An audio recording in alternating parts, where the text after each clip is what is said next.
Hello dear student, मैं राज sir स्वागत करता हूं आपका फ्यूचर क्लासेस बाय राज सर में। स्टूडेंट, आज हम स्टार्ट करने जा रहे हैं क्लास 10 का math exercise number 3.2। Student, exercise number 3.2 start करने से पहले हमने एक्सरसाइज नंबर 3.1 के लिए अलग से वीडियो बनाया है। उस वीडियो का लिंक जो है कि डिस्क्रिप्शन में दे दिया है, आप उस वीडियो को जाकर जरूर देख लीजिएगा। उस वीडियो को देखने से ये होगा कि जो पीछे का जो कॉन्सेप्ट है आपका क्लियर होगा, और जब पीछे का कॉन्सेप्ट क्लियर हो जाएगा तभी जो है कि आगे की बातें आपको समझ में आएंगी। तो देखिए, एक्सरसाइज नंबर 3.2 स्टार्ट करने से पहले आप देखेंगे कि आपके बुक में एक सारणी है, सारणी नंबर 3.4, जो कि आपके स्क्रीन पे आ रहा होगा, देख रहे हैं ना। देखिए, इस सारणी को जानना बहुत जरूरी है। एक्सरसाइज नंबर 3.2 है, उसको सॉल्व करने के लिए आपको इस सारणी को जानना पड़ेगा, क्योंकि इसी की सहायता से जो एक्सरसाइज नंबर 3.2 के कुछ प्रश्न है इसी की सहायता से लगेंगे, ठीक है ना। तो चलिए हम क्या करते हैं, जो सारणी है, सारणी नंबर 3.4, उसको थोड़ा सा एक्सप्लेन कर देते हैं। तो देखिए, अगर सारणी को ध्यान से देख रहे होंगे तो देखिए इसमें कई सारे पार्ट्स किया हुआ है। एक में लिखा है क्रम संख्या, एक में लिखा है रेखा युग्म। रेखा युग्म में 3-4 एग्जाम्पल दिया है। उसके बाद से एक खाने में लिखा है A1/A2, दूसरे पार्ट्स में लिखा है आपका B1/B2, एक पार्ट्स अलग पार्ट्स है, उसमें लिखा है C1/C2, और उसके बाद से लिखा है अनुपातों की तुलना, उसके बाद से लिखा है ग्राफीय निरूपण, उसके बाद से लिखा है बीजगणितीय निरूपण। ठीक है ना। तो अगर आप ध्यान से देखेंगे तो इसमें जो क्या लिखा है कि अनुपातों की तुलना, अनुपातों की तुलना लिखा है ना। देखिए, आप जो अनुपातों की तुलना लिखा है उसमें नीचे अगर देखेंगे तो उसमें लिखा है A1/A2 नॉट इक्वल टू, मतलब बराबर नहीं है B1/B2 के। तो देखिए, ग्राफीय निरूपण में देखेंगे तो क्या लिखा है, प्रतिच्छेदित करती हुई रेखाएं, और बीजगणितीय निरूपण में देखेंगे तो क्या लिखा है, केवल एक हल। तो ये जो पॉइंट्स है, यानी A1/A2 B1/B2 not sorry A1/A2 not equal to B1/B2, मतलब ये क्या है, ठीक है ना। तो देखिए, एक बार थोड़ा सा हम समझा देते हैं आपको। देखिए, ये कह रहा है कि अगर A1/A2 बराबर नहीं होगा B1/B2 के, ठीक है, तो क्या होगा, प्रतिच्छेदित करती हुई रेखाएं होंगी। प्रतिच्छेदित करती हुई रेखा फिगर कैसे बनेगा, ये मान लीजिए एक रेखा है, एक रेखा ये है। ये देखिए, दोनों रेखाएं एक दूसरे को कहां कट कर रही है, यहां पे कट कर रही है, ठीक है। तो इस रेखा को हम कहते हैं क्या, प्रतिच्छेदित करती हुई रेखा। अब इसमें देखेंगे तो कह रहा है कि केवल एक हल। तो देखिए, इसका केवल एक हल क्यों होगा, क्योंकि ये जो दोनों रेखाएं हैं वो एक दूसरे को कितने बिंदु पे काट रही हैं, एक बिंदु पे। केवल यही ना काट रहा है, और कहीं काट रहा है क्या, नहीं काट रहा है, यही ना केवल काट रहा है। तो इसीलिए ये एक बिंदु पे क्या कर रही है, एक दूसरे को काट रही है। तो इसीलिए क्या होगा, इसका केवल एक हल होगा। समझ में आया ना। अगर A1/A2 बराबर नहीं होगा B1/B2 तो क्या होगा, प्रतिच्छेद करती हुई रेखा होगा और केवल एक हल होगा। अगर दूसरा पॉइंट देखेंगे तो इसमें कह रहा है कि किसमें देखिएगा आप, अनुपातों की तुलना में देखिए। अनुपातों की तुलना में देखेंगे तो कह रहा है कि A1/A2 बराबर है B1/B2 और बराबर है किसके, C1/C2। यानी दूसरा पॉइंट कह रहा है कि अगर A1/A2 बराबर होगा B1/B2 के, और ये बराबर होगा C1/C2 के, तो क्या होगा, संपाती रेखाएं होंगी। संपाती रेखा मतलब क्या हुआ, जैसे एक रेखा के ऊपर, जैसे मान लीजिए एक रेखा है और इसी रेखा के ऊपर एक और रेखा होगा। दिखेगा आपको एक ही रेखा, लेकिन होगा कितना, दो। एक के ऊपर एक क्या होगा, चढ़ा रहेगा। जैसे फिगर इसमें बनेगा, जैसे ये एक रेखा हो गया और दूसरा रेखा कैसे होगा, इसी के ऊपर होगा, ये ऐसे दिखेगा आपको एक ही, लेकिन होगा कितना, दो। तो इसको कहते हैं संपाती रेखा। और देखिए, इसमें देखेंगे तो हर एक बिंदु पे ये जो दोनों रेखाएं हैं एक दूसरे को हर एक बिंदु पे टच कर रही हैं, इसीलिए इसका क्या होगा, अनेक हल होगा। जिसमें लिखा है अपरिमित रूप से अनेक हल। क्यों अनेक हल होगा, क्योंकि ये जो दोनों रेखाएं हैं वो एक दूसरे को हर पॉइंट पे हर पॉइंट पे क्या कर रही है, टच कर रही हैं कि नहीं कर रही हैं। तो इसलिए इसका क्या होगा, अनेक हल होगा, क्योंकि ये जो दोनों रेखा है वो एक दूसरे को हर पॉइंट पे, जहां देखेंगे हर पॉइंट पे क्या कर रहा है, टच कर रहा है। तो इसलिए क्या होगा, इसका अपरिमित रूप से क्या होगा, अनेक हल होगा। तीसरा पॉइंट देखिए क्या कर रहा है, ये कह रहा है कि अगर A1/A2 बराबर होगा B1/B2 के और बराबर नहीं हो किसके, C1/C2 के, यानी A1/A2 बराबर होगा B1/B2 के और बराबर नहीं होगा C1/C2 के, तो कैसी होगी, तो ये होगा समांतर रेखाएं होंगी। समांतर रेखा कैसी होती है, जैसे ये एक रेखा है और ये एक रेखा है, इसको कहते हैं हम समांतर रेखा। और देखिए ये दोनों रेखा है वो एक दूसरे को कहीं टच कर रही है क्या? नहीं ना टच कर रही है, इसका मतलब इसका एक भी हल नहीं होगा, तो इसीलिए लिखा है कोई हल नहीं। समझ में आया? अगर a1 बटे a2 बराबर होगा b1 बटे b2 के, अब बराबर नहीं होगा किसके? c1 बटे c2 के, तो क्या होगा? समांतर रेखा होगा। और समांतर रेखा में देखेंगे तो कोई ये जो दोनों रेखा है वो एक दूसरे को कहीं भी टच नहीं कर रही है, इसलिए इसका क्या होगा? कोई हल नहीं होगा। अगर आप ध्यान से देखेंगे सारणी में तो इसमें लिखा है रेखा युग्म। रेखा युग्म में देखिए तीन एग्जाम्पल लिया है, तो इन क्या करते हैं हम तीनों एग्जाम्पल को एक एक करके क्या करते हैं? एक्सप्लेन कर देते हैं। तो देखिए जो सारणी में पहला एग्जाम्पल लिया है, ये लिया है x माइनस 2y बराबर 0, 3x प्लस 4y माइनस 20 बराबर 0। ठीक है, तो हम क्या करेंगे? इसको सॉल्व करने के लिए हम क्या करेंगे? इसको मान लेंगे समीकरण नंबर 1, इसको मान लेंगे समीकरण नंबर 2। और हमने आपको बताया था जो दो चर वाले रैखिक समीकरण होता है उसका व्यापक समीकरण क्या होता है? तो व्यापक समीकरण होता है ax plus by plus c बराबर 0। ठीक है, ये आपका व्यापक समीकरण होता है। ये किसी भी क्वेश्चन में देगा नहीं, आपको याद करना पड़ेगा। जो दो चर वाले रैखिक समीकरण का जो व्यापक समीकरण होता है वो होता है ax plus by plus c बराबर 0। अब यहां पे देखेंगे तो दो समीकरण है, तो हम इसको सॉल्व करने के लिए मान लेंगे ये a1 है, ये b1 है, ये क्या है? c1 है। ठीक है, अब इसको मान लेंगे हम समीकरण नंबर 3। एक और समीकरण लिखिए, ये हो जाएगा a2x plus b2y plus c2 बराबर 0, समीकरण नंबर 4। अब क्या करेंगे? अब हम करेंगे समीकरण 1 का समीकरण 3 से और समीकरण 2 का समीकरण 4 से तुलना। समीकरण 1 का किससे करेंगे? समीकरण 3 से, और समीकरण 2 का समीकरण 4 से करेंगे हम तुलना। ये आप एरो मत बनाइएगा, ये हम आपको समझाने के लिए बनाए हैं। आप क्या लिखेंगे? आप लिखेंगे समीकरण 1 का समीकरण 3 से तथा समीकरण 2 का समीकरण 4 से तुलना करने पर। ठीक है, आप लिख लीजिएगा। तो चलिए हम क्या करते हैं? तुलना करके a1 b1 c1 और a2 b2 c2 का वैल्यू फाइंड करते हैं। तो देखिए समीकरण 3 में अगर ध्यान से देखेंगे तो x का गुणांक यानी x के साथ में क्या है? यहां क्या है? a1 है। क्या है? a1 है। तो x का गुणांक क्या है आपका? a1 है। अब इसकी तुलना किससे कर रहे हैं? समीकरण किससे? 1 से। तो इसमें देखिए x का टर्म कहाँ है? तो यहाँ है। इसका गुणांक यहाँ पे कुछ नहीं तो क्या होगा? 1। तो यहाँ देखिए x के साथ में क्या था? a1 था, यहाँ x है, x के साथ में कुछ नहीं तो क्या होगा? 1। ठीक है, तो a1 का वैल्यू कितना निकल गया? 1। अब देखिए y का गुणांक कितना है? यहाँ पे y के साथ में क्या है? b1 है। y के साथ में क्या आपका?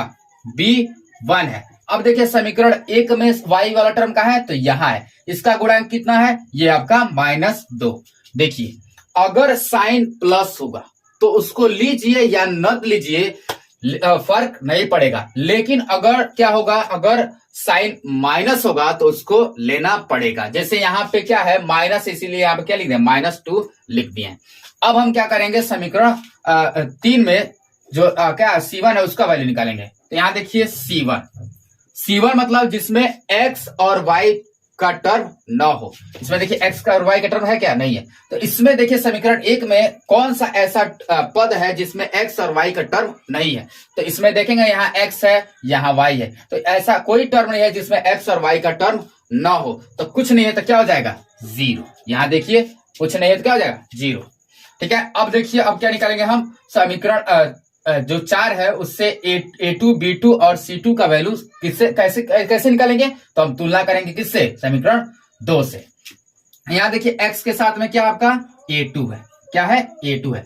इसकी तुलना किससे कर रहे हैं? समीकरण 2 से। तो समीकरण 2 में देखिए x का टर्म कहाँ है? तो यहाँ है। इसके साथ में क्या आपका? 3 है। तो a2 का वैल्यू कितना निकल जाएगा? 3।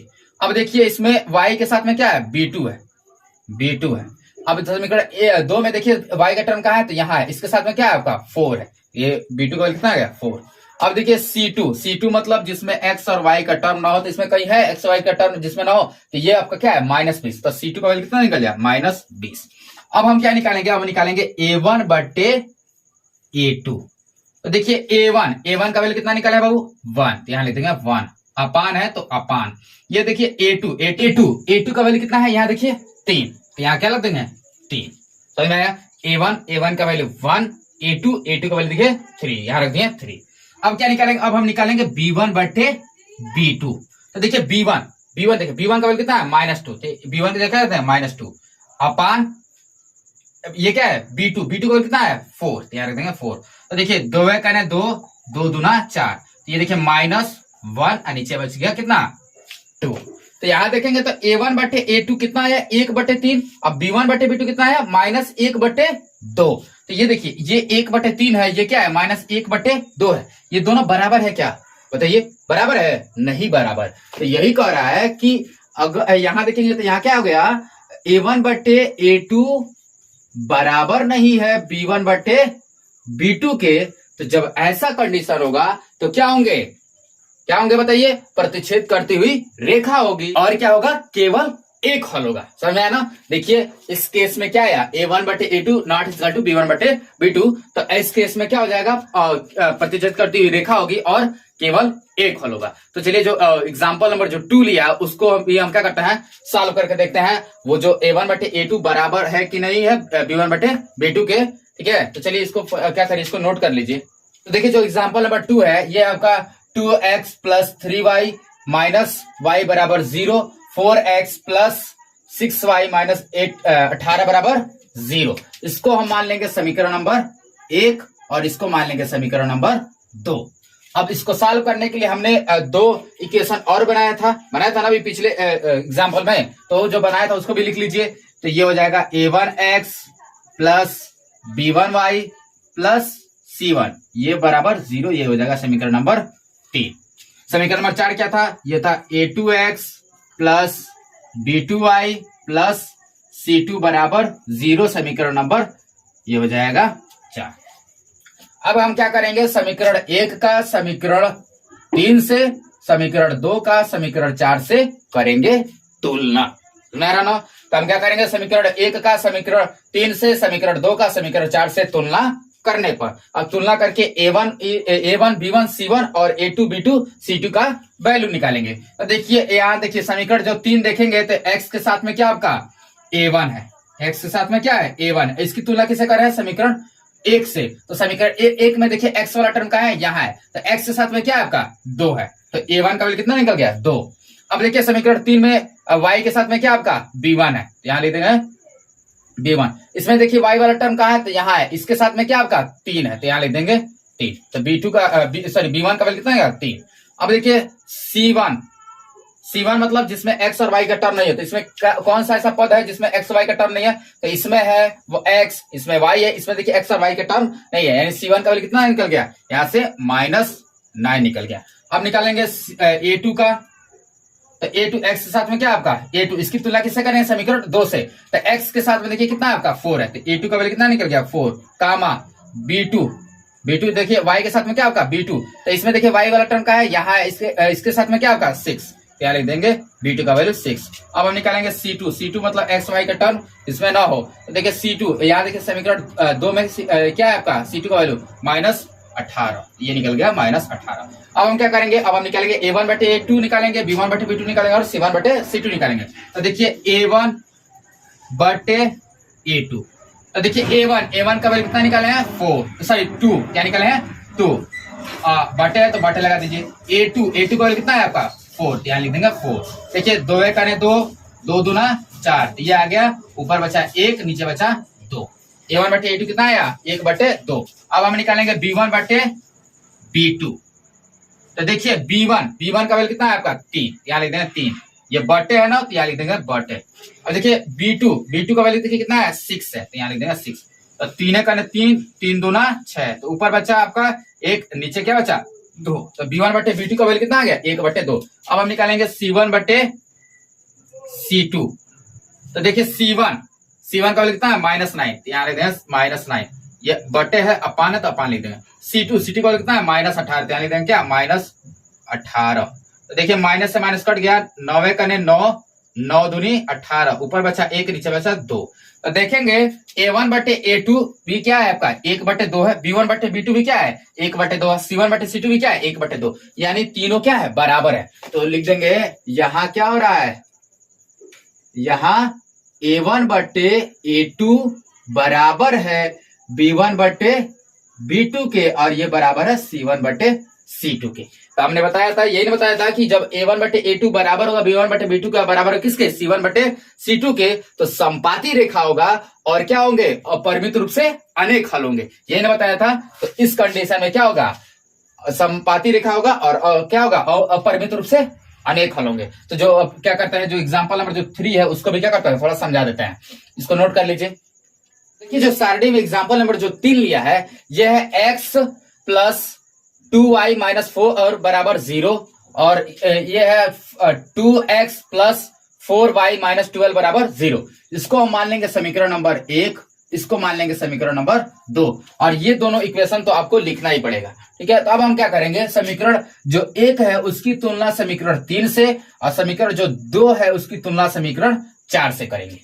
और 4 से करके क्या करेंगे, हम इन दोनों को तुलना करके क्या करेंगे, हम A1 B1 C1 A2 B2 C2 का वैल्यू निकालेंगे। तो देखिए हम समीकरण जो 3 है उसकी तुलना किससे कर रहे हैं, समीकरण 1 से।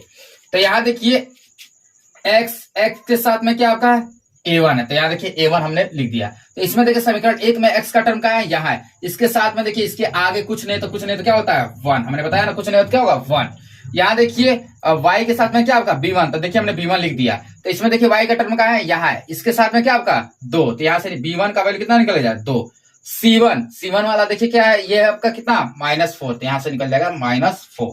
अब समीकरण 2 का किससे कर रहे हैं तुलना, समीकरण 4 से। तो यहाँ देखिए x के साथ में क्या होगा A2 है, तो यहाँ देखिए A2 हमने लिख दिया। अब देखिए समीकरण 2 में x वाला टर्म कहाँ है, तो यहाँ देखिए ये है, और इसके साथ में क्या होगा 2 है, तो A2 का वैल्यू कितना निकल गया 2। अब देखिए समीकरण जो 4 में देखेंगे तो y के साथ में क्या B2 है, तो यहाँ लिख देंगे B2। इसमें देखिए y वाला टर्म कहाँ है, तो यहाँ है, इसके साथ में क्या होगा 4 है, तो यहाँ लिख देंगे क्या 4। अब देखिए C2 की जगह क्या होगा -12 है, तो यहाँ लिख देंगे क्या -12। अब हम क्या निकालेंगे, A1 बटे A2 निकालेंगे। तो देखिए A1 का वैल्यू कितना है 1 बटे है, तो यहाँ लिख देंगे बटे। A2 वाला कितना है आपका 2, तो ये आ गया A1 बटे A2 का वैल्यू। अब निकालेंगे B1 बटे B2। तो देखिए B1 का वैल्यू कितना है 2 अपान B2 का वैल्यू कितना है 4, यानी देंगे 4। तो देखिए 2 कने 2 दूना 4, तो ये आ गया 1 बटे 2। अब हम निकालेंगे C1 बटे C2। तो देखिए C1 का वैल्यू कितना है -4, C2 का वैल्यू कितना है -12। देखिए माइनस से माइनस कट जाएगा, देखिए 4 कने 4 और 4 3 12, ये आ गया 1 बटे 3।